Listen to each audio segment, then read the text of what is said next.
Welcome back, everybody, to another episode of the MX Endurance Podcast, where we look at everything that's been happening in the world of endurance sports, including that incredibly impressive screen behind James Bale's head right now. My name is Tim Ford, and I'm joined by the aforementioned man with the sexy screen to match his sexy voice, James Bale, mate. How you going? I'm all right. As you can see, I've built myself a little podcasting studio. I had some time to kill, and I felt that the unpainted wall behind me wasn't quite doing us justice, so I've got a screen. I've actually got a second screen down here, but I realized I didn't quite have the correct cable for it, so I'm going to have multi-screens in a couple of weeks with stuff happening across each screen to really professionalize the look. How are you, mate? I'm actually, we do these podcasts for me now quite early on a Friday morning. And this is the first one where I'm actually really struggling this morning. I've had about 3 cups of coffee and I'm still like, I'm trying to bring the energy. So thank you for that nice little chuckle at the start. That certainly helped to get things going right in time for the podcast to start. That's what I'm saying. Mate, straight away, the first thing we have to talk about, the curse of the podcast is back for 2023. I thought that this was New Year at midnight. I stood naked under the full moon and prayed to the Lords that the podcast curse would leave us once and for all, and that 2023 would be a year without the curse. And apparently they did not like my offering, as I can completely understand, because Alistair Brownlee announced mere minutes after we finished recording last week's show that he will in fact not be racing South Africa. And yeah, so I think what we're just going to have to do is, again, accept that this is a service we can offer to pro athletes. So if you guys want to have somebody pull out of a race, get in touch and tell us to make them our pick. And there's a very, very good chance that they will not finish the race or even start. So it's a service we offer, James. Do we think this is, because I made a big song and dance, didn't I, about wanting to see him have that year where everything comes together and he links it together and we don't see him just pulling out of races with what starts with a sore something and then eventually turns into a stress fracture something and then turns into an operation on something else. Now, he said this is just a soreness issue and he's pulled out based on that. Do we think this is going to lead to a ladder of events and then we're going to start to see that year? Because I couldn't believe it, mate. Having said all the stuff I did and then seeing that he pulled out, I just thought, this is the beginning. Is it the beginning? What do you know? I know nothing. I did know probably sooner than most people that he was out of the race, but I think there's a lot to unpack about this, because you're right. I feel like if we had have seen Alistair Brownlee 5 years ago, that's the pathway we would have been on. Slight injury, pushes through, makes it worse.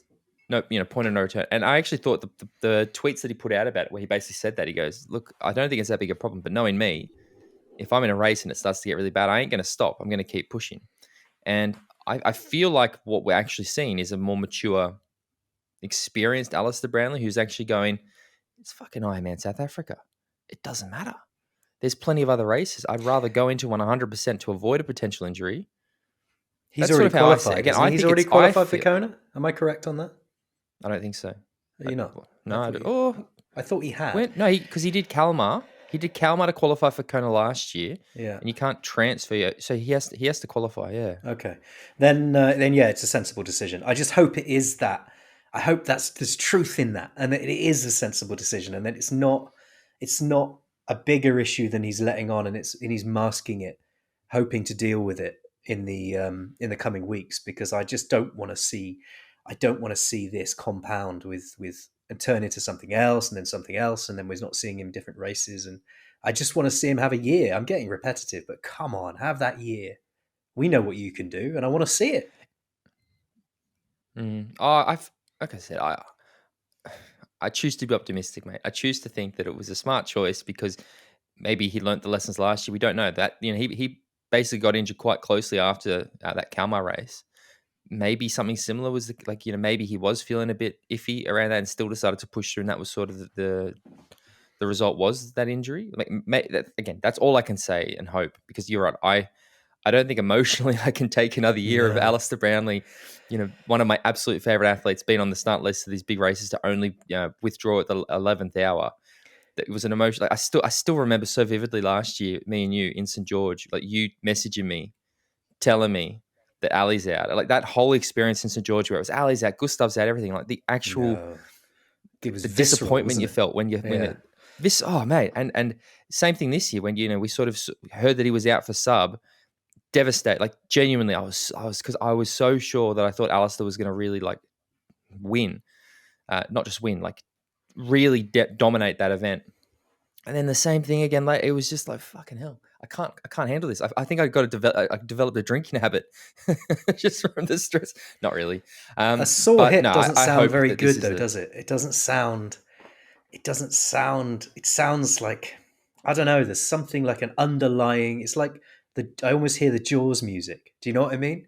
With something like a sore hip, it's like it's a worrisome little injury. There's been lots of hip problems, though, haven't there? Exactly. In recent years, lots and lots of athletes are having these hip injuries. And I wonder what it is. Is it a running thing? Is it something to do with those new carbon shoes? Is it or a more aggressive position on bike the bike positions? thing? Yeah, exactly. Or pushing bigger power on the bike in a more aggressive position, not having the hip flexors to deal with it. Who knows? I mean, neither of us are physios. We're just making this up. Of course, mate. That's don't let people know the secret to podcasting. Just sit there and make stuff up. Who was it? Somebody messaged the MX account this week talking about the podcast, and they said, "Did you listen to Sam Renouf do an interview on another podcast?" And I said, nah. Look, to be honest, we sort of try to avoid listening to other. Like, we don't want to let other people's opinions. We don't want to sort of unintentionally start giving other people's opinions. Like, we sort of try to stay away from it, so we have our own things. And he's like, "Oh, we just heard you guys, you speculated and asking questions where it's sort of been answered elsewhere." And I was like, "Well, it'd be a pretty boring podcast if we're like, so all the questions on this other show." Like, yeah, it's like we have to do it. Yeah, all the questions have been answered elsewhere. The knowledge is in the world On a so superior why talk about podcast. it? Yeah, Stop exactly. this one. Stop this podcast. Go listen to the better one. I mean, the other thing as well, because I did have the conversation this week where I was like, oh, well, at least we get to see Johnny race this weekend in the arena games. Nope. He's also withdrawn as well. I was like, fuck's sake. We'll come on to that later in the... Come on, we'll boys. Come on to that. We will. But it's a crying shame, but come on, Ali. Let's deal with this properly and get yourself racing, because I want to see a year out of you, mate.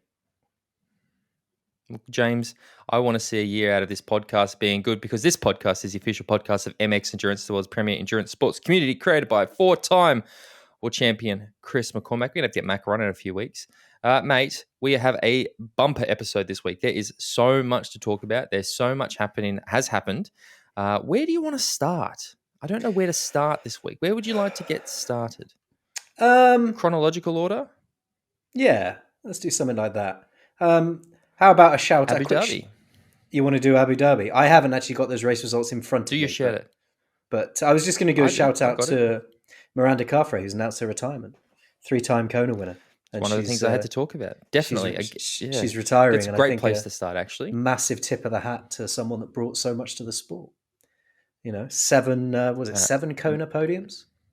And 3 wins? Winning in 2010, 2013, 2014? Yes, mate, you got that right. Well done.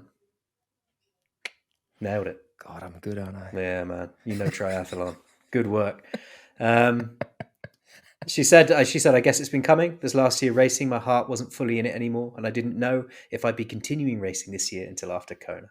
So obviously she decided, and it's game over. But congratulations on a stellar career, I'd say. Yeah, I mean, the last Australian to win Kona, I believe. Is that right? For us, yeah. Pete, then her. Yeah, I think so. Last year when I was in Kona, I was following Joe back into town, and Rennie was doing the on-ground commentary for the Ironman broadcast. And as I rode past, I yelled something out like, "Oh, it was better when you were out there winning the race." And she said, those days are behind me." So I was like, "Oh, is she like," when she said that, I actually thought, has she retired? Like, I wasn't quite sure. So to hear it actually formally announced is good, because great athlete, great career. Congratulations. Fast runner. Fucking Jesus. She had that incredible battle with Daniela Reef. Was it in 2014? Where Danny had that, huge lead off the bike, and Rennie just ran her down, like the Terminator, just slowly gaining on her until she passed her for the win. I mean, that's got to be, considering Daniela's probably the greatest long distance triathlete of all time. So for Rennie to have that little, I got you though, didn't I? Yeah, I wanna. You didn't have a bad day. I took you down. So where should we go now? Abu Dhabi? Abu Dhabi, I think, is a good place to start. Now, I have to admit that I have not watched the women's race because it was happening at like, I think I was out bike riding. No, what was I doing? Yeah, I was bike riding when the race was happening. So I got home just in time to see I think the interviews, and then I watched the men's race. Have you watched these races? I watched some highlight packages of them. I didn't watch them Excellent. in full. So let's start with the men's because you have watched that. Yeah, definitely. So the men's race, I mean, sprint distances. So I don't think we were expecting to see quite the same. There's a lot of people who I think are much stronger at the shorter sprint and super sprint distance there are at the Olympic distance. And what I was surprised by this race was how quickly that group came together on the bike, and we had a 50-man, 50 man group on the bike together going around that circuit. It was. I'll be honest. I was watching this. I was like, oh damn it! Like this isn't really what I wanted to see. And then as soon as you saw that Alex Yee was in um, that group, I thought, oh, this is game over. Like this is Yee's, and that's pretty much what happened at the start of the run. That group splintered quite quickly. We had that little lead group with, I think it was Alex Yee, Velasa, Messia. I have to admit, I'm not that familiar with the Brazilian. Louis was in there. Tyler Mizlachuk, so good to see Tyler up at the front of the race doing what he does best. Sort of right with it up until the last sort of bit. But then, Yee on that little rise with, a couple of 100 meters to go, whatever, just put a surge in and was game over. Like I think we all sort of expected it to be. What did you think of it? Yeah, I mean, it wasn't the result that I was expecting because, I'd said that I thought we were going to see a resurgent Vince Louis take the tape at this one. He wasn't that far down, if I'm honest, fourth place for my man. But, it's different to not expect a result, but then once it plays out to sort of look back at it and go, well, yeah, that was kind of, that was kind of on the cards because obviously Yee's got that run power that is kind of unmatched at the moment, really. And with Hayden had a puncher, did he? I think so. Yeah. Yeah. So he was like, he's probably one of the closest to being able to challenge Yee's run power at the moment, even though Yee seems to get the better of him most of the time. And he obviously wasn't up there in that group racing for the win. So, well done to Alex Yee. Hell of a race. Good to see Vince in fourth place, Vasco in second, and it's. I think it's a solid start to the season. I just hope that we don't see the season become the Alex Yee show, if you know what I mean. I want to see more people winning races.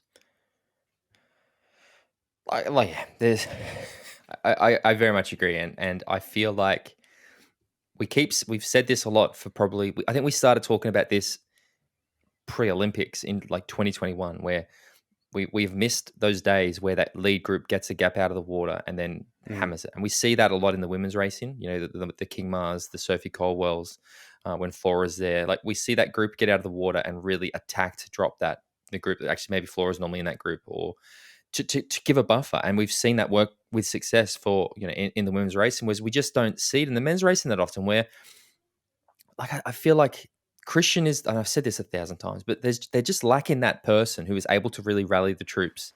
Because you were watching that race, that group at the front, you could see like Vince was like, come on guys, like let's fucking go, and they don't, and you just can't. And I mean, look, I have to be completely honest too. I was very impressed by how quickly Alexei was out of the water. I think that Alexei has done a lot of work on his swim to really, he used to be closer down in the back towards the Haydens and the things like that, where he's, right mid-pack now. So he's coming out with a big group around him that's helping him pull him up. But fucking hell, if you're going to just if you're just going to let Yee ride himself to the front of the race without taking a turn and then run, he's going to win the thing every time. Like that's just how it is. Like you're right. There's no one I think who can really match his run. Again, what Christian did to him in Tokyo was very impressive, but again, different dynamic of the race. Morgan Pearson's also really, really good. I don't actually know if Morgan Pearson was there. Hayden, who we say is, I still don't think Hayden is like you put those two next to each other. I'm picking Alex Yee to beat Hayden 10 out of 10 times. Like they have to start working out a strategy to actually try to neutralize that, because as I said, I really think he's incredible, but I hate the way he wins, because it is just this like sit in, boom. And that's what a lot of people criticize about, short course triathlon. And people criticize us for saying that as well. as if we don't understand that he has improved his bike as much as he has, if you know what I mean. Because Yeah. just because he's winning in the way he is doesn't mean he's not a hell strong biker now as well. We're just Oh, not it's incredible. Like, yeah. we're not seeing those breakaway bike attacks that we used to see, which would leave the Mm. strong runners in the pack behind, and then these bikers trying to create a gap to hold off the stronger runners later in the race. It's much more of a bunch effect now. And yeah, I mean, shout out to 50 Tyler. people. Yeah, shout out to Tyler It Mislachuk was as well. I think 50. for Like, being back in the game that's a little bit. it's the whole field. Yeah, Like, I can't. I really was watching it because I think the lead group at first was like 6 or 8, and then there was another group sort of behind. I thought, oh, this is interesting, and then suddenly next minute it's everyone. I was like, oh, for fuck's sake. yeah, You spoke about Hayden having the puncture, and yeah, which is terrible. And congratulations, Hayden, for pushing through. And I think you ran really well, but his swim was fucking awful. Like, it was Gustav swam faster than him, for Christ's sake. yeah. I'm like, mate, Hayden, dude, no. Like, you need to. No. Please don't do this to me again. I love you, Hayden, but yeah, really, I don't know whether something else happened in the swim or whatever, but yeah, it was not good. And yeah, then Gustav, I think I was joking that I said that while he was out there on that run, he was probably on his phone signing up for Ironman Nice, realizing that this step back to short distance didn't go so well. But I think it's way too early to sort of make anything. And I know that those guys have done a lot of, literally their first performance after a really big block of training at altitude and then in Spain. But what did you think of that? Yeah, I mean, look, an organized setup like they've got with the different focuses that they've got and the different layers of long distance, short distance.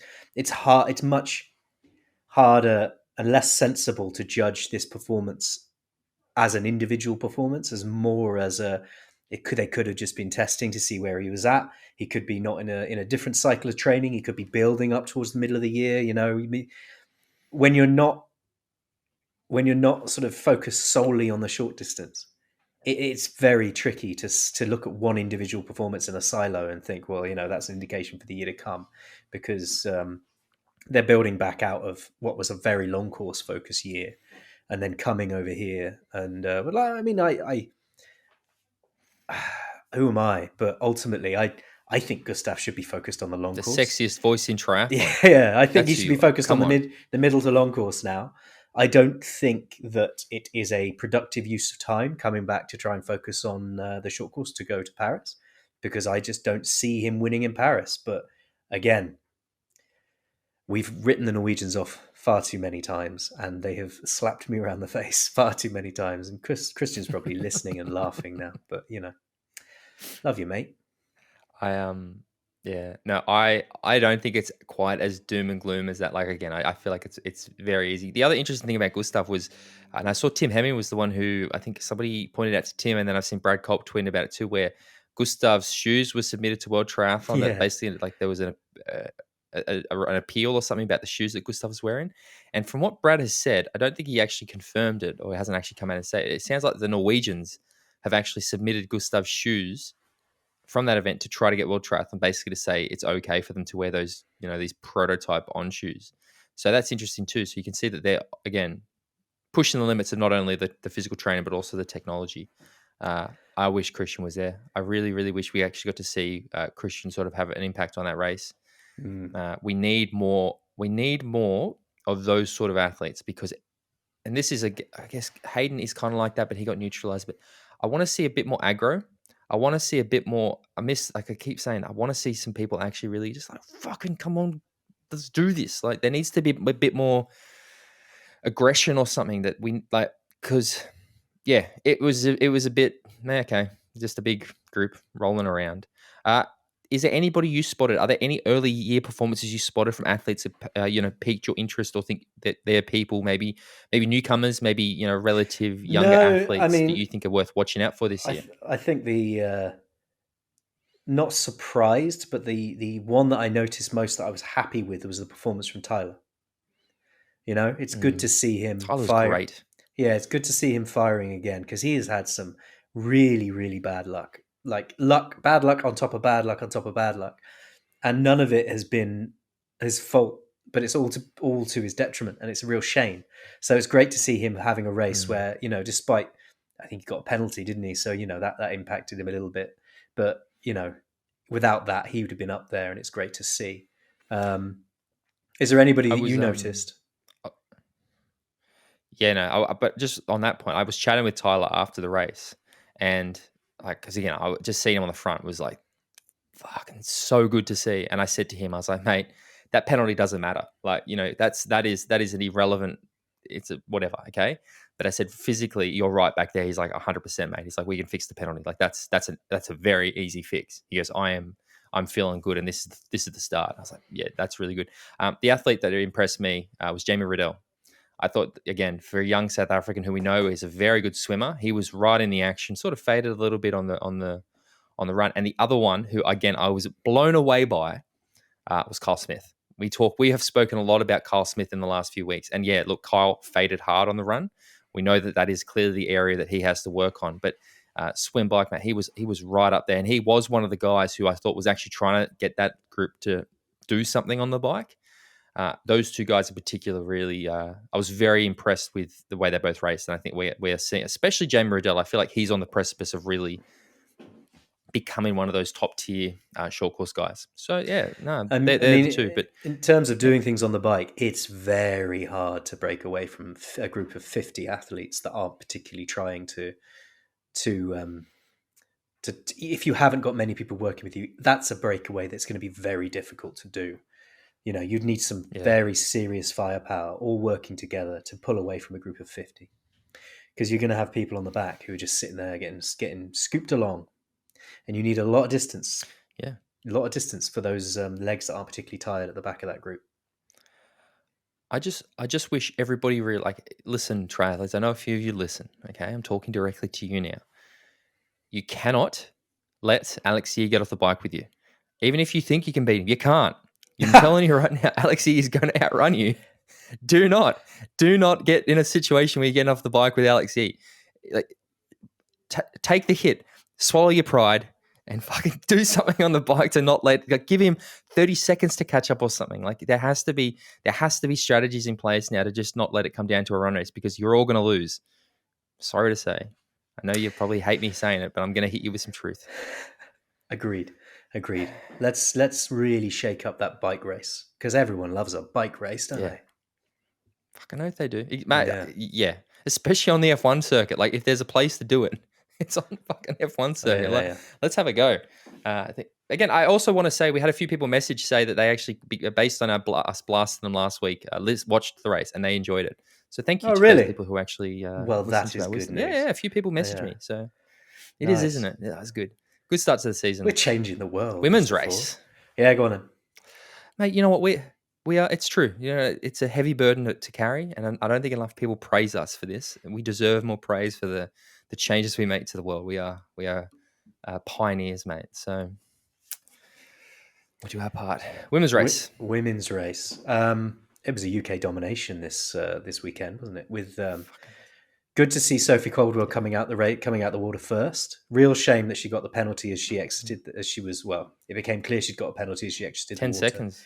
10 seconds, yeah. So she'd strung out the pack a fair amount. I think she was out the water in 9:27, wasn't she?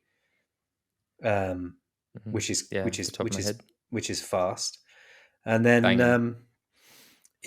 onto the bike it was. And there's something strange about watching bikes on an F1 course, because they don't look like they're going fast enough, but I do love to see it. I love to see all that sort of cornering. But they had a large chase group, didn't they, that was chasing down the leaders. And then when Beth went, she went. It was good to see that Sophie was, of all of them, because again, Sophie Caldwell, I think, is an incredible swim biker. And I've always sort of thought that if there's a weakness that Sophie has, it's probably the runner bit. Not that she's a bad runner. But when Beth actually did make that attack, Sophie was the only one that really committed and went, so that it ended up having these two at the front, and then you had Spivey in quite a distant third behind. Again, you talk about early season showings. Sophie Caldwell, I think, is another one who, she knows that there's only a few spots on that women's British team for the Olympics next year, and she wants one of those spots, and I love it. Beth Potter, I'm not surprised by this. She's been on the precipice of this for her rise from winning those arena games a couple of years ago, breaking that 5K record, and then sort of being right up there. Not really winning last year, but always right up there in almost everything she did. It makes sense to me.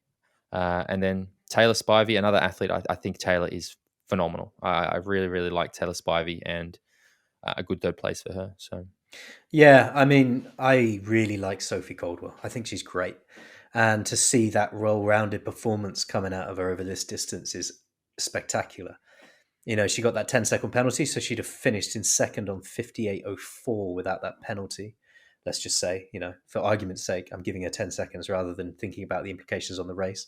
Beth Potter won with 57.56. So, she ain't far behind. Like you say, when Beth went, it was a dominating move and she won the race from it. But with Sophie's, like you say, the only one that went with her. It's great to see her having that run, man. It really is. It's great to see her using that sort of run. And Taylor Spivey as well, after her disappointment of the last Olympics being left off the US squad, it's really cool to see her rounding off the podium. And I hope to see a lot more from her this year. tell you what, Taylor is certainly doing a lot to make them pick her, right? Like she has been right up again. Same thing, Super League last year. Here, like we are seeing, I think she's also, like I said with Sophie, I think Taylor Spivey is, you ain't leaving me off this fucking team again. Like I am going to Paris, which is great. Georgia Taylor Brown, 15th place. Are we worried? Do you think it's just early season stuff? What do you think that means? No, I'm not worried. I think it's early season plus, it's a pre-Olympic year. So Pre-Olympic year. it's I'm not concerned at all. I think an athlete of her caliber, she'll have her goals this year. They may well not be the WTCS title. They may well just be getting herself in the right place for the right form for that assault on Paris next year. I don't see her finishing where she did as an indication of anything other than, she either had an off day or she's just not peaking for this race quite yet. Or the strategies that league group put in the work to keep that group away. That's the other thing as well. Like we just talked about the men needing to do it. Maybe this is what we saw here. We actually saw them execute that properly. Now, you just touched on something that I was going to raise with you, where this idea that they're not focused on the WTCS title this year. They're more building towards next year. I saw a tweet. I think it was a response to one of Tim Hemming's tweets again. Again, guys, follow Tim Hemming. Best follow on Triathlon Twitter.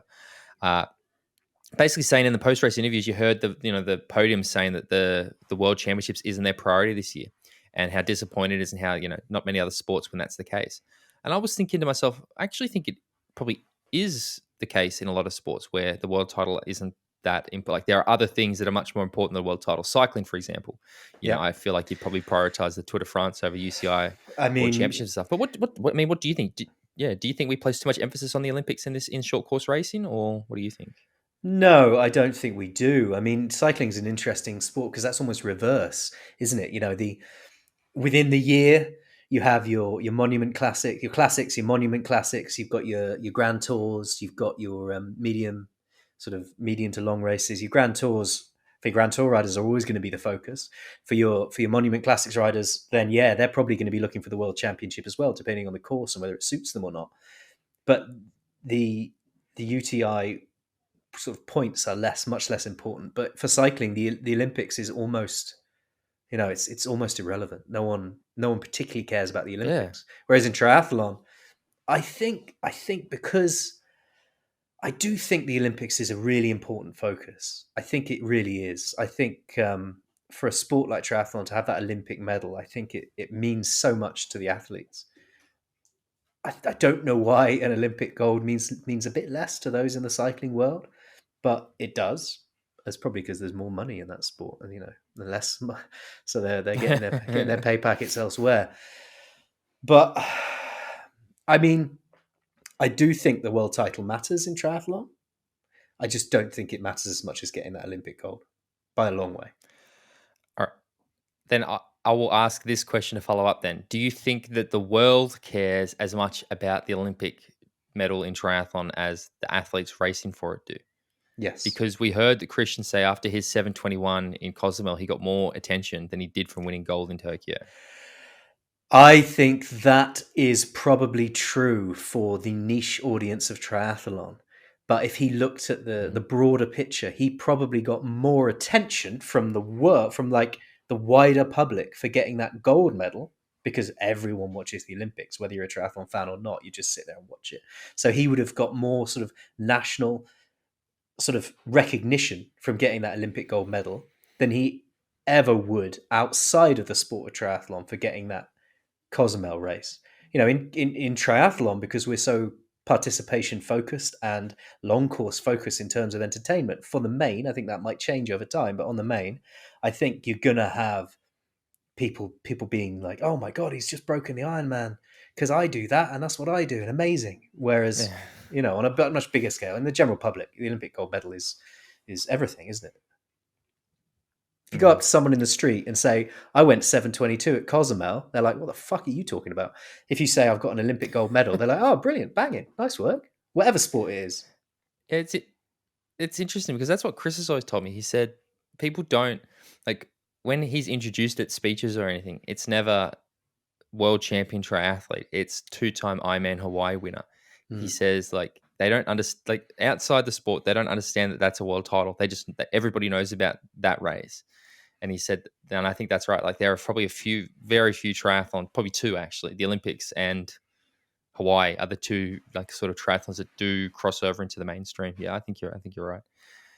Because the Olympic medal doesn't mean context, does it? If I tell you I've got an Olympic gold medal, exactly, it's just there's no context. If I tell you I've got 7:22 at Cozumel, you'd be like, I don't even know what that means. That's just words, mate.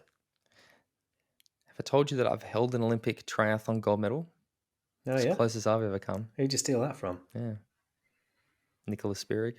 Oh, nice. She brought it to the Futures Camp last year for the kids to see. Was it weighty? Yeah, heavy, bloody heavy, actually.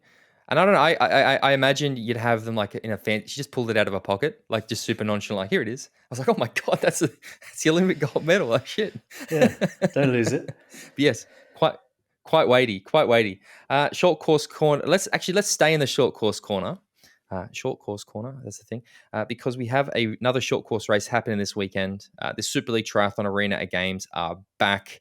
They're in Switzerland this time, and there's no Lionel Sanders on the start list. You excited for this one? Yeah, I mean, it's in Cercy, isn't it, in Switzerland? I am excited for this one, happening on Sunday, 12th of March.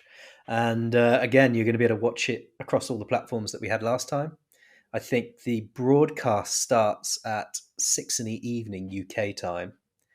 And with the women's final... Monday morning. Women's final at 6 in the evening and the men's final at 7 in the evening. They're going to have the heats and... building up to that, but they won't be broadcast. And it's a shame that we got no Lionel Sanders. I think he did a brilliant job. I really do. I think that his involvement in that race brought so many eyes to it. It was almost I don't know what they paid him, mate, but I think it was worth it, whatever it was, because he was the story of the event and he brought so much character to it. And to have him after the race doing that little video saying how impressed he was with the Super League setup and how it was the sort of most professional race setup in the sport of triathlon, that does them the world of good, doesn't it? But you also know that you had Michael Dulstoff camera with a gun to his head making him say that stuff as well. Say it. So Brownlee's out, isn't he? Johnny's out. He's out. Yeah. So we got Henry Schumann, Chase McQueen, Justice Nieslag. Is Chase doing it? I couldn't work that out from the article. Is Chase doing it? I think so. I think okay. He is because he says it presents the opportunity to cement himself at the top as the top athlete heading into the grand final. So yes, Chase is doing it, but Justice Nieslag is an addition, isn't he? Yeah, he's very good at the arena games. He is. I would like to see Henry take that extra step up because I really love to see Henry Schumann win one of these things. He's been on a bit of a journey back to the sport through his injury, and I think he's great. I was, again, talking with Henry, and I said, mate, you got to get that treadmill. It's about get that treadmill up to speed. Don't just think of it as you're running on a treadmill. Like, play the game a little bit. Like, start to, manipulate the things a little bit. And again, I was talking with Joe about what Lionel did after the race, one of my catch-ups with Joe. And he was saying what he thought that Lionel did, going back to the Lionel thing quite brilliantly, was Lionel cut weight before the weigh-in. So people understand, because Zwift is based on weight, watts per kilo. Lionel apparently went for a run and then sat in a sauna and dropped like 4 kilos or something in liquid, went and weighed himself, and then straight away started, rehydrating everything. So Yeah. his weight would have been 4 kilos lighter, which meant even at his normal weight, his watts per kilo would have been higher. And I thought, fucking hell, that's clever. Yeah, That I is love it. actually, He did it's like like a a body. UFC weigh-in. He did like a bodybuilder's cut, didn't he? And Yeah, that would have done him the world of good because we've spent enough time on Zwift, the two of us, that if you took 4 kilograms off your weight, then your power is going to be immeasurably different, and you're going to be all over it. And it's such a clever thing to do, and that's why I am still convinced Lionel Sanders should be the world champion of esports. Everything would be right in the world if he was, because he's such a legend for this kind yeah. of thing. And but he's not racing this one, which is a shame. What do you think about the women's race? Now, Uh-oh. I don't have many thoughts, to be honest.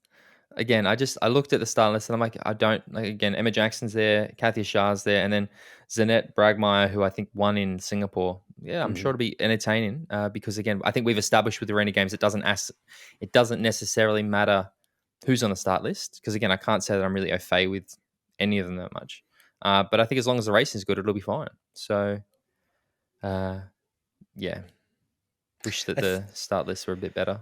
Yeah, I mean, the racing will be good. Like I said last week or the week before, the start lists really act as a mechanism or a vehicle to get people watching. Those who do watch will have a good time with this event because it is a hell of a thing to see. So sharpen up their start list to get more eyes on it. That's all I can say. Now, I want to talk about the arena games a little bit because we saw Lionel line up and light the thing on fire last time, and I've had I talk about this through work, through person, whatever. But we were talking about. I think we need to see more. Like I like the idea of having one long course guy in each race, and then what I'd like to ask your opinion on. Would you like to see a group of long course athletes come together and do like an exhibition version of the arena games, where it's like I don't know, Sam Long versus Joe Skipper versus Lionel versus Daniel versus Magnus versus I don't know, Kyle Smith, I'll say. Or do you think that would be entertaining in its own right? Like, or do you think that would be just like watching the short one, but just with names we know? Or do you think it's more entertaining having somebody like a Lionel going against the short course guys because then you can directly measure how he goes compared to them? Like, what's your preference? I think academically, it would be really interesting to see all the long course men and women do like an exhibition thing. I think that would be sort of in your brain. That's a good idea. I think realistically, it would be a bit like watching the bike race on the Formula One track. That thing's built for speed, but the people that are on it aren't going quite as quickly as the cars that are normally on there. So I don't know whether it would be like watching a slowed down version of the normal arena games. But you're right. I think having that long course representative or a couple of long course representatives in the arena games to demonstrate and showcase that speed that the short course athletes have got, and then every now and again pulling a Lionel and having a bit of a Jesus Christ, he's actually coming up behind him on the bike. Love that. Yeah, because I feel like if you just had all the long course guys racing each other, you can't actually like. I don't think you could tell that it's slower because it's all on unless you actually have the stopwatch out going. Oh, those guys rode 5.5 minutes for the 6K. These guys rode 6. Like I don't think you can because everything's relative, right? So I think it would basically just be like the same race again. That's why I like the idea of actually having a couple of outliers in with it because then you've really got like that again. That moment where Lionel rode through that's what everybody talks about, right? So that's why I was just curious about that because I agree with you. I don't think I'd like them to see them. Yeah, I mean, academically, it would be quite cool to see a showcase, like a showcased event with the long course. But I don't think it would be as entertaining because you're not going to get those variations and differences. What Lionel brought to it was a entirely different skill set, and using what he could do and his smarts and his abilities to do what he did and finish where he did. Well, that was the entertaining factor, I think, for me. I also think that what we're probably going to see is Lionel is, as you said, a pioneer in this form of racing, and I think something like that weight cutting you're going to see more people do that now. Like this is what I talk about. We have seen a lot of the people who approach the arena games just sort of treat it like another triathlon, and I feel like not enough has been done to actually start to maximize the performance for this. Like I still think we're going to get to a point where we're going to see specific indoor bikes made for trainers, or like there's going to be this if this thing goes the way that I eventually think it will. special shoes for running on these treadmills, for example, like, curved shoe. I don't know what it is. I'm just guessing now, or extra grip so that they can get more traction. Do I you don't know think what it when you is, say but I you think think it that will you're go going the to. way it will? Do you think that's going to happen? Because we're seeing, like we said, we're seeing a Yeah. dwindling of the big names on the start list. Are they not paying the money to get the athletes there? Because what we should be seeing, the Arena Games is so exciting, and the opportunity to really become the esports world championship is amazing, and it's such good TV. Is it going to happen though? Because we're not seeing the big names step up to it. Should the prize purse be quadrupled or something? I will say again what I feel like I've gotten in a bit of trouble for saying last time. The biggest mistake Super League have made is aligning with World Triathlon on this. World Triathlon are the biggest cock blockers in terms of stopping this thing from becoming When you a say you proper got in thing a bit of because, trouble, where did that come again, from? Who's giving you shit people for that? messaging me. All right. I got messages and stuff, but I feel like that's the issue because, again, I don't know. How do I be vague about this? In knowing what it takes to get athletes on the start list of these races, again, I'm Henry's manager. So obviously I've been trying to get Henry involved. You can't just, like with Super League, for example, I go to Super League for the championship. These are the athletes. There's da, da, da, da, da. Whereas now you have to go through this whole World Triathlon process. Like Henry was on a wait list for Abu Dhabi. He couldn't even just get a start in Cersei. It was this whole rigmarole to get him on because, again, the fucking bureaucracy. And I feel like I honestly think the Arena Games are going to go in that projection because every other version of racing in this sport, there's always a slow uptake. 70.3 watts, for example, even though it's dipped off a little bit. I feel like maybe if it does become an Olympic sport, which I know that's why they're trying. That's why they're doing this, because they want to make this an Olympic sport. I don't know if it will initially, but either World Triathlon is going to fuck off and then Super League is just going to double down on it, or the other thing I think it makes sense is Super League need to rebrand this as something separate. It doesn't have to be like Super League, for example, can be the owner, right? Like just like, Coca-Cola owns Coke, Fanta, Sprite, they own all these brands. It can still be a Super League product, but it isn't a Super League race. Like it can be something different. I feel like we will eventually see this thing reach its potential, and I hope we do because I think it's a cool concept. I just think it needs to be. I mean, I've said it 1,000 times. They need a fucking finish line, like just little bits Yeah. and pieces they could do different. That there's still so much room for improvement. And thinking that they got it right first time and they've just stuck with the model and made minor changes, I think is the wrong approach. Like again, I was having a conversation with somebody who works in tech about the Arena Games this week, and I was saying, like, turn the lights down, have fucking fireworks, serve the spectators booze, have fucking Yeah. DJs playing, Yeah, like yeah. create an atmosphere, man. It doesn't have to be mental in there. Yeah, a it would be so fucking cool. party. It would be so cool. Have you seen those rad races? Are you familiar with what the rad races are? Yes. The indoor criteriums? Yeah, yeah, So I see the footage of those things and I'm like, holy fucking shit, this looks like the coolest. yeah. I want to go to that. I want to go watch. That's what Arena Games should be, man. Get them all boozed up. Get the spectators fucking screaming, loving it, music playing. When they finish, there's fireworks. That's what they should do. If they could really stop being like, well, this is actually a serious sports event and we are involved with World Triathlon and we have to follow that. Fuck off. Stop that. It's like embrace that this is a new exciting thing that doesn't have to like follow the Tour of Flanders. Get them. I mean, they're doing oath. loops, beers everywhere, fries and mayonnaise. Get after it. Make their fucking avatars crocodiles or something. Like do something push the envelope a little bit. Like do stuff to make this different. Like that's what I sort of was touching on before. I think a lot of people still treat this like a normal triathlon and it fundamentally isn't. So they need to do more to really differentiate this product. And I think you'll then see, like I said, that's when we'll start to see the real exciting innovation. We'll probably see. So there's a lot of opportunity there. And again, you think about it purely from a commercial point of view, right? It's not like a race where you have to have certain cameras and all this shit. It's very easy to broadcast well, which means that there's really good commercial opportunities for brands to work. So fucking build the hype and make it an exciting thing that people want to watch. And it'll, like, if you build it, they will come a little bit. So yeah, agreed on all fronts. I feel like it will get there. It's just agreed on all fronts, mate. Let's make that happen. Short course. Let's make it happen. Short course corner's over. Let's. I know we said we're going to do it chronologically. I think what we're doing is we're going up in distance because now let's step up to in between 70.3 and short distance because this weekend, or actually, time of recording. What was that? Did I wiggle my fingers? I was just Spirit copying fingers. Your little finger thing. Clash Miami's happening on Friday American time, which actually should be after this podcast comes out. The start list has diminished somewhat since it was announced last week, but But there's still some but pretty good names but on the they've list. added one Lionel Sanders to the start list, haven't they?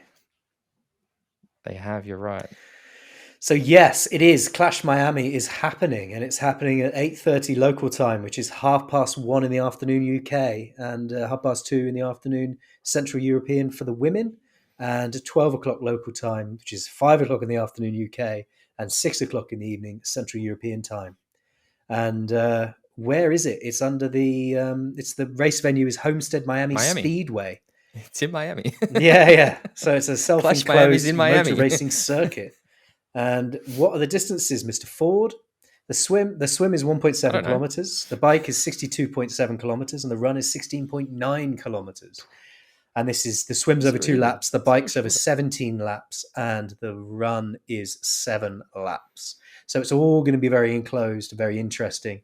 Like you say, get that DJ going, get that beer flowing, and get that atmosphere rolling, I'd say. So some of the names on the start list currently, as you said, obviously Lionel Sanders, you love to see it. He's up against Sam Long. Again, I love those two racing each other. That's Defending what's made champion me most excited Sam Long. about this race. We've also... Really? Mm-hmm. Oh, yeah. Sorry, I was thinking the year before where Jan won. Daniel Beckergaard, Sam Appleton, and then some of the outliers. I shouldn't say outliers, but another two that I'm quite keen to watch is Jason West, who we know is a fucking good runner, and Tom Bishop. So we saw Tom Bishop right up the front of the Clash Daytona race last year. So they're a couple of little male names that I thought are worth mentioning. And David How's McNamee's this there going as to go? well. David McNamee was worth it. Is he really? Yeah, so that's interesting. Good to see him there. I didn't know that. I didn't see him on the start list. See where he's at. Joe Skipper's pulled out. Is he really? It says so. It says so. Yeah, I mean, Joe, so, I mean, people playing along at home, this is no surprise. Joe even said this on his podcast this week. Laura, Joe's wife, is 38 weeks pregnant. Yeah. And her parents are away. And I don't think you should be traveling when the baby is this close to being born because, as I said to Joe, mate, like you might get divorced. So he's made the very smart decision to stay home just in case. And again, I think it's not a distance to suit Joe anyway. And I know, Joe, you're listening and I know you. But like, yeah, I think he made the smartest choice here, just to family first this time. But we'll see Joe racing sooner rather than later. The other ones who withdrew are Vincent Louis, which surprised me. I thought Vince would be there. It's a shame. Who else? Who else withdrew? Someone else. Yeah, there was someone else. I can't remember who. On the women's side, who's there? What are you thinking? Oh, and on the men's, for who's there, I think Lionel Sanders will take it, mate. I just think he's in a rich vein of awesome at the moment, and I think he's going to come into this. He's a rich vein of awesome, isn't he? Yeah, stoked off the Arena Games. I have such a roller coaster of a relationship as a fan with that man, but right now I am rah Lionel Sanders. Who do you think? Who do you think is going to take it? I want to unpack it a little bit. I don't just want to give an answer. I want to discuss it a little bit because I think Sam Long is coming into this year with a lot to prove. He's changed coaches. He has, I think, identified some of the problems that he had last year. He had that bullshit penalty, and I'll say it, bullshit penalty at 70.3 worlds. He's very, very good at this distance, these shorter. Like I still think Sam's strength is in that middle. He's young. He's younger than some of the others. The other one as well, who I feel like had a really bad year last year, is Daniel Beckergaard. And Daniel, we both know, is a fucking world-class athlete. Yeah, absolutely. So those three, I mean, Sam Appleton as well. I think Sam's sort of ducked under the radar a little bit, but he's also very, very good, especially at this middle distance. I don't want to just pick Lionel because you picked. I'm going to go Daniel. Am I going to go Daniel? It's really not a bad call at all. Daniel Beckergaard is a hell of an athlete and a class man as well. He really is a class performer, and so I would be overjoyed to see him do well there. I just got a feeling about Lionel at the moment. I think he's gone from stuttery Lionel to full force, rich vein of awesome Lionel. No, well, again, you talk about the flows, ebbs and flows of being a Lionel follower. And this, I know we've been through this. I know where we are in the cycle. So Lionel has done the make massive changes, follow a new coach, do that for a while. This is the new and improved Lionel who's learned his lessons. He's going to be different. Doesn't get the results, goes, fuck this. I'm going back to what I used to do. Changes coaches. And he goes through this period of like just pure anger where he's just like, fuck you all, and that's where we're at right now. And that's why I think you're probably right. Like there is anger fueling this guy, and Yeah, yeah. I love it. This is like my favorite version of Lionel is this Lionel. So yeah, I think that you could be right. And he's, again, very, very good athlete. I just wonder whether, because it's quite short, that's probably why I'm leaning towards Daniel, just because I think that and Daniel was, again, I shouldn't say it because I know that Lionel did so well at the Arena Games, but Daniel was sort of trying to get to the Olympics for a long time. So he has that short course background. Lionel is I feel like fucking might just quick give me over a if short Daniel's distance, firing. though. You know, I think I know that's why I'm just. I don't want to. Well, I just feel like it. I'm trying to actually give some reasoning behind my thoughts, so it's not. Oh, I feel like it. My gut says it because it is. It's like very specific fortune telling is what we're doing right now. Yeah. The women's race. The women's race. Who is there? Who is there? Who is there? It's Pamela Oliveira, Sarah Perez Sala, Hayley Chura, Lucy Birham. So it's going to be an interesting race. I don't think the reigning champion is there. Pamela Oliveira was the runner-up last year, wasn't she? But who won it last year on the women's side?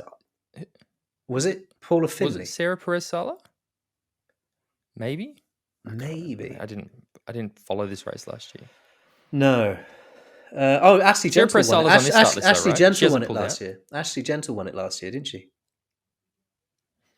She won by almost 8. She won by almost 8 minutes, and went like, fuck, PTO world number 1 or something. Jesus, yeah. Jesus Christ, that's so bad. That's so bad. That's so bad. Is Sarah Perez Sala on the start list? Yes. Or is she withdrawn? She's going to win it. Yeah, I think so as well. I think it's more than likely that Sarah Perez Sala is going to win it. I think she's a real outstanding talent, and I can't see anyone else on there really challenging her. But, I love to be proven wrong, which I am many, many times. Often, frequently. Another little just one to watch is Sif Madsen, the Danish athlete. I know that we saw her, I think it was a Clash Daytona last year, absolute powerhouse on the bike. Faded, I think, a bit on the run, and I don't know whether she'll actually win the thing, but I think she's definitely one to watch and just see how she goes on that. Again, I feel like she's very young coming through, and we know how good Denmark is at triathlon, so just another little one to watch. 2 other Ironman races happened over the weekend. Actually, before we talk about the results, I do just want to touch on one thing, and that's because I saw this morning before we recorded, and that's that Challenge Roth have come out and announced that in response to a whole bunch of refereeing decisions and drafting and motorbikes and stuff, they're making a number of changes to Challenge Roth this year where they're going to minimize the number of bikes on the course. So I think they're going to be 40 fewer motorcycles. Why the fuck there were ever that many motorcycles on a course is a mystery to me. But there's going to be 40 fewer motorcycles and a minimum of 50 officials on the course this year. So they're clearly reacting to a lot of the conversations after Kona and 70.3 Worlds. And then, athletes like Joe Skipper and that being quite vocal about it. So it's good to see. I think we're really hopefully going to see a very fair race this year in Roth. And to be honest, Roth is right up there as one of the races I am most excited about this year. I'm actually really contemplating ducking across for it, to be honest. I kind of want to go there and check it out. So, no, absolutely not. You should. Your time has come. It has not come. I'm like running an hour at the moment. I am so far away from running a marathon. That is a bridge too far, I think. So which Ironman race are you going to go on first? Because I need to get the results up. New Zealand. I don't have heaps to say. I think we can just sort of touch on it. Yeah, agreed. Because again, I know that in the women's race, firstly, worth saying Cam Brown did his last Ironman New Zealand after 25 years of it. Finished 7th, mate. Athlete. Finished 7th in 8:42.15. At 50 years of age, still being in the top 10 on a pro finishers list for Ironman New Zealand. Many, many race finishes to his name. Many, many race wins to his name. I think that's a hell of a way to bow out of the sport. Completely. Again, absolute legend. We spoke about Rinny retiring. So is this the end of Cam's career now, or is he still racing this year? I'm not quite clear Yeah, now. no, it was a bit vague. Well, I even watched the video that the Ironman put out. It's a bit vague because he kept saying it's my final Ironman New Zealand. It's my final Ironman New Zealand, and I Mm, don't know whether he means that is going to draw the curtain to his career or whether he's going to race out the rest of the year. I am assuming yeah. this is the end of the road for him. But I mean, he may race a few more races, but I just got the feeling that this is it. Um, so Yeah. there's that. Bloody hell, Um, 50 years old and still racing pros, nuts, hey?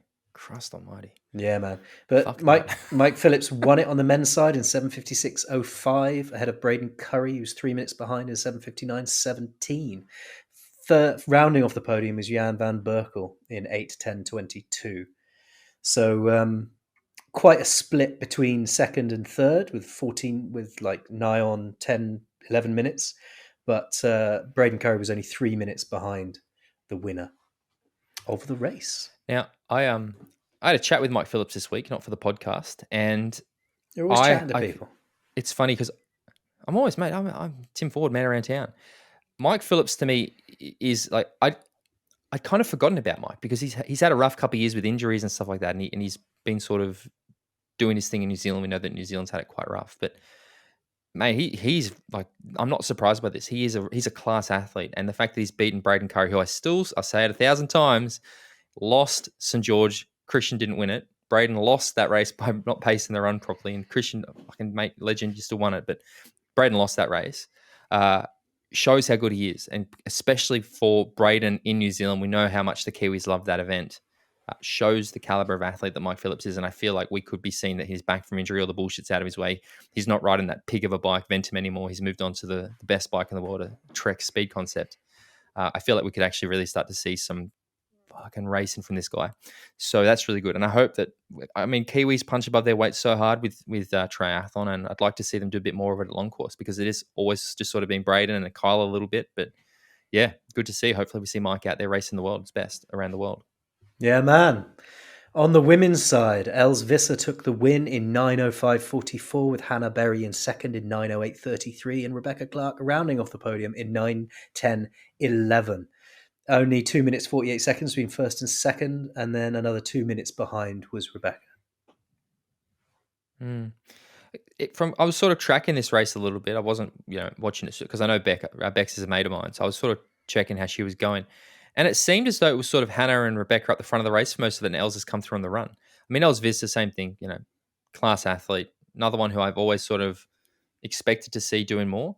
That's not a criticism. I don't want to say that's a criticism. I just feel like she's an athlete that I sort of pay attention to and am aware of. So again, to me, she was sort of the obvious winner, and yeah, she won. And it sounds like she I think she was saying that last lap of the run was absolutely hideous. It's like, yes, it's an Ironman, so good to see that you gave it everything and got the result. But yeah, I mean, New Zealand, good race. Yeah, hell of a race. Beautiful scenery, beautiful country. A lot of good reports come back from racing over there. I'm still living in shock a little bit from last week when you told me that there's a lot of road rage towards cyclists over there because I didn't think that would be the case in that country. I keep thinking about it. Oh no, like big time.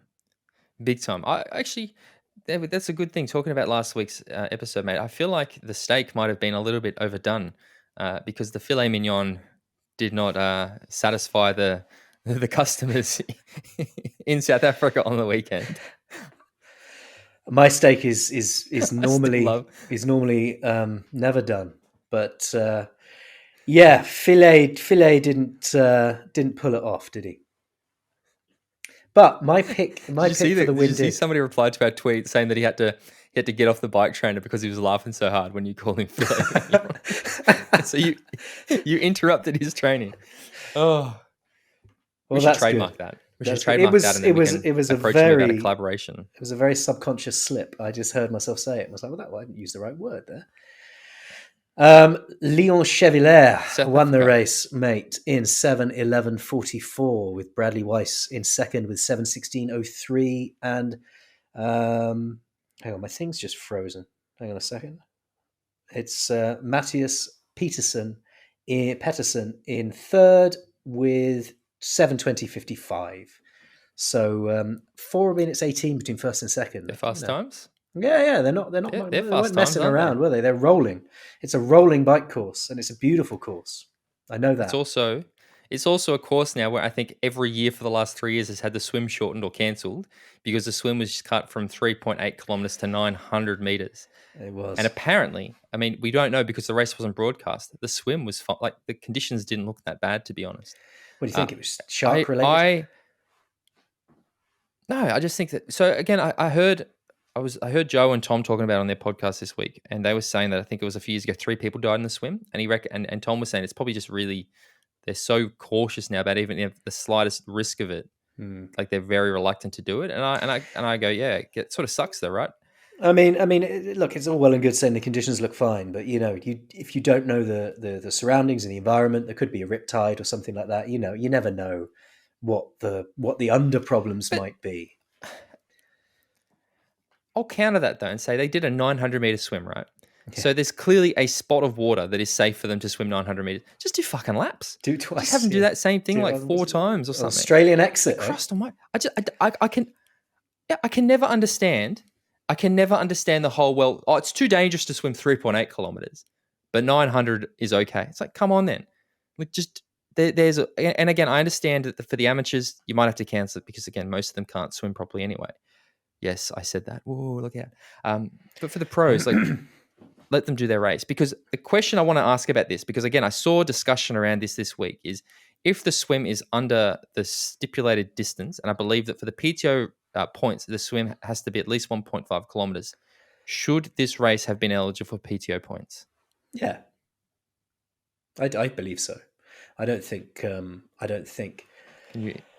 I don't think that something that is outside the athlete's control, when they've travelled to a destination with the intention to race a race that would give them points for the PTO, I don't think something that's outside the athlete's control, like a reduction in the swim size, should mean that they don't get points, because we don't live in it. This isn't a sport where teams are paying for people to go to places, or the sport itself is paying for the people to go to places and race it. This is where athletes are self-funding themselves to go to cherry pick the races they want to race to get the PTO points.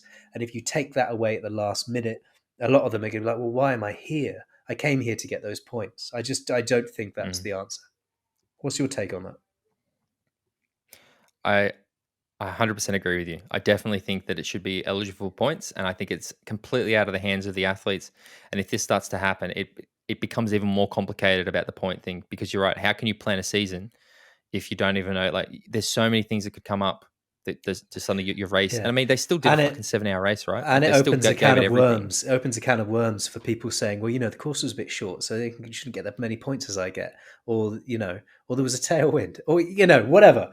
Just I think leave that where it is. Who do you think won the women's race, mate?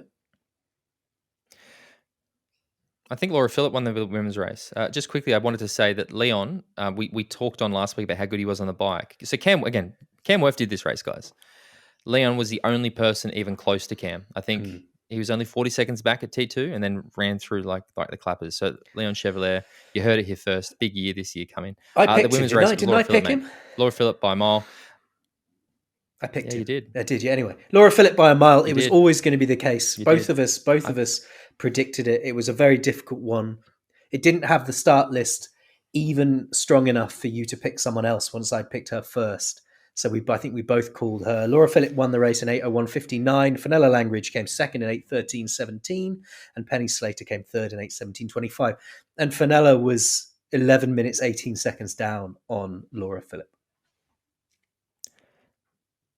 But the drama doesn't end there in the women's racing, because there was a disqualification. So Justine, I don't know how to pronounce the last name. You're better with French than me. Do you know? Do you have this on your results? Can you see her name? Justine. Where did she finish? Is it Mathieu? She got disqualified, so she probably isn't it's not there, on the results. No. Anyway, I'll say Mathieu. Mathieux. It's that French spelling of that name. Mathieu. Mathieu. I don't know how you say it. I've tried. I've butchered it. Mathieu. Yeah. Okay. I believe so. She got disqualified after the race, and there was a lot of commentary online about how can they let her finish an Ironman without telling her that she's disqualified. Like, if you know you're disqualified, you probably stop and recover, blah, blah, blah. Ironman came out and said that basically what happened is she got given a penalty on the bike for not completing the pass, so sitting in. She was told she had a penalty. She chose not to serve the penalty on the bike and instead served the penalty on the run. and as a result of that was given a disqualification at the finish line. What do you think about that? Interesting. Now, I didn't know that was a rule, that you could refuse your penalty on the bike and take it on the run. It's obviously not, because you've got her a disqualification. I'm just interested. That's what I mean. I'm interested to know where her thought process was from. Did she think that she could do that? Because if it's a rule and she broke it, then yeah, of course, disqualification. If that's the repercussions for breaking that rule, then yeah, of course, disqualification. But did she not know that, or was she just being belligerent? Yeah, I don't know. Well, what people were saying is that Ironman had a responsibility to tell her that she was disqualified. And the reason they said they didn't is because technically athletes have a right to appeal. So they don't want to say, oh, you're disqualified, you should stop, when they say, well, you can finish and technically you can appeal. Right. And I'm like, I kind of guess there's merit to that. But yeah, I also would have thought, I mean, I don't know whether she didn't realize she had the penalty or what. I think she put up a post in French that was kind of translated in English when I read it. And it sounds like, firstly, she said it was an injustice, but whether she didn't understand that she had the penalty or if there was some, I don't know, some confusion, I'm not entirely clear. But yeah, like I feel like if that's what she did, it's a pretty clear cut case of. But again, then I'll say you look at something like Georgia Taylor Brown in Super League 2 years ago. Was it 2 years ago when she missed she took the short shoot the wrong time, or she took the short shoot when she didn't have it, and then she did the extra loop to make up for it, and then she got disqualified. Then she didn't get disqualified. Like there does seem to be like it's not like triathlon rules are followed to the T. No. So you can kind of see what she's trying. Oh, okay, shit, I missed the penalty. I'll try to make up for it now. Like you can see, I guess the intention. Yeah, I can see is there to follow the rules. It may well have been an unintentional thing. She might, like you say, she might just miss the opportunity to take her penalty, fucked it up, and then she tries to take it on the run to say, "Look, I'm trying to take it. Do my best here. Any chance you could keep me in the race." I'm not sure where I sit on the letting athletes that have been disqualified finish the race, because it depends how much of an impact they have on that race that they are disqualified from. If you know what I mean. Where did she finish? Before she was disqualified, do you know? Third. She was on the podium. Okay, well then, yeah. I mean, I can see the logic behind not taking disqualified athletes out, because they have the right to appeal, and if they appeal, you can't go back in time and plonk them back in the race. It's not possible. Time travel doesn't exist yet. But yes.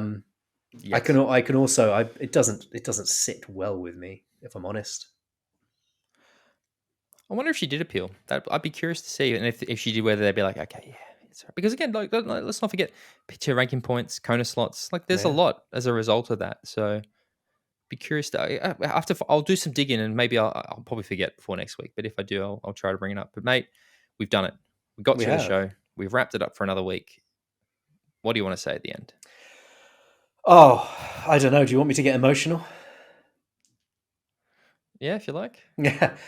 If you want to find out more about MX Endurance, head to mxendurance.com or search MX Endurance on Facebook, or at MX Endurance on Twitter or Instagram. If you want to follow me, I'm at bale.james85 on Instagram, or you can follow Tim at T414 on Instagram. Jump onto iTunes, give the show a review. Really helps us out, and it is super easy. If you like what we're doing, tell a friend, help us grow.